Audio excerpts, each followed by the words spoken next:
This is the Aerogarden Farm. I've been growing in it for 109 days now. So I'm going to show you how to change the water so everything stays fresh and give you a few tips so you have success in growing in your Aerogarden farm. So let's garden on. So first off, there's a little pocket over here. So open that up. There's a tube in there. So you can use this to pump out the old water so you can add fresh water to your Aerogarden farm. So let's go ahead and do that now. So I have the tube. We'll just go ahead and put that right inside this little hole that you find right in the middle right here. So I put the tube in that little hole. I also have a watering can. We'll put the extra water in. You can use a bucket or something. Just make sure you have something to collect the water in. So press left, more options plus, drain garden, pause your pump, then remove the plug from the drain opening in your grow deck, and then insert the hose in the drain opening, and then put the other end of the hose into a large water basin. So I got my watering can, and then we can go ahead and start. So I have drained all of the water in my Aerogarden farm with this hose.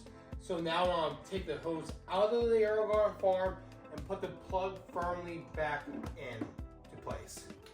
So you should hear the plug snap when it's firmly into place. And now we can do the exact same thing to the other side. This may seem like an obvious step, but now since you drained all of the water out of your Aerogarden farm, it's time to put some fresh water into it. Now I use filtered water. They recommend distilled water in this system, but I just think that's gonna be way too expensive because these plants are water hogs. I'm adding water to this every few days. So it's really not economical to use distilled water. So I think filtered water is good enough. So when you're refilling your Aerogarden water tank, make sure you keep filling until you see that it says full. So I just drained the water on the left side. Now I'm going to drain the water on the right side and replace that water as well. You want to do this about every 4 to 6 weeks. I think it just depends on what kind of plants you're growing and how many. So I'm growing 2 peppers on each side. So I think I'll be okay with changing the water out every 6 weeks. So now that I've drained and replaced the water in my Aerogarden farm, it's also time to add new nutrients to my system. Because when I drained out all the water, I also drained out all the nutrients. So I'll be adding some fresh nutrients to my Aerogarden farm today. So I'll be using this Aerogarden plant food by Miracle-Gro.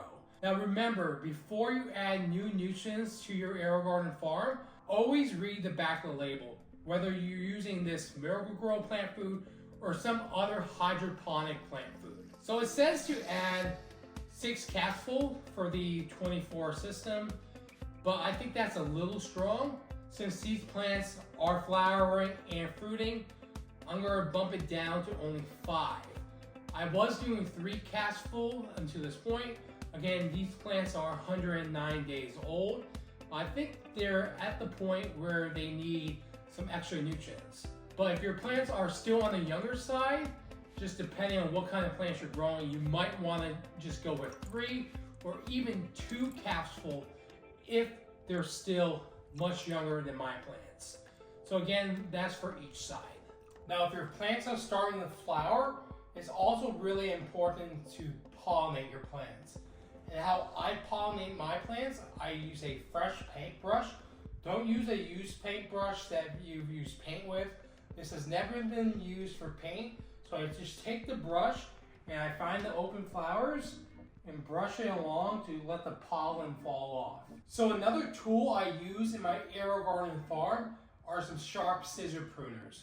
So I use these for harvesting my peppers because I'm growing peppers in mine, but you can use them for harvesting any other kind of vegetable that you might be harvesting. The other thing I use these pruners for is to prune my pepper plants. So if they get too tall for my Aerogarden farm, it's a good idea to prune them so they stay within the limits of the lights. Or if they're getting too big and blocking some of the light from some of the other plants, like this plant is pretty big. This is a prune mulata. They're purple peppers. They'll eventually go to salmon color to a deep red. But this plant was blocking some of the light from my ghost chili at the bottom over there. And This ahi crystal pepper in the back was growing too tall for the system, and the taller part of the plant wasn't receiving enough light, so I pruned that part as well. So I want to be completely honest with you guys. Although I love my Aerogarden Farm so far, there's one thing I'm a little disappointed with. It came with a magnetic trellis. It just snapped onto the Aerogarden with magnets, but that broke pretty early on.